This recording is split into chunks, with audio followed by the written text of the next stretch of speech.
Welcome to Pantech Solutions. In this video, we are going to see demo on DCT based watermarking. First, change the path. Run the main program. Demo_water is the main program.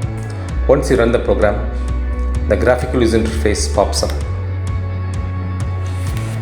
In this GUI, you have cover image and the watermark image.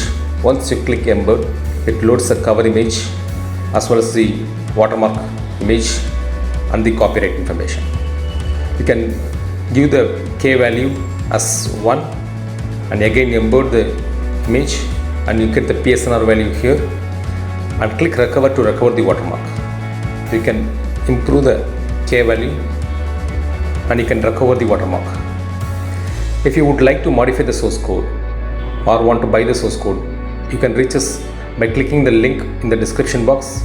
Else, you can contact the WhatsApp number which is given in the description box. Thank you.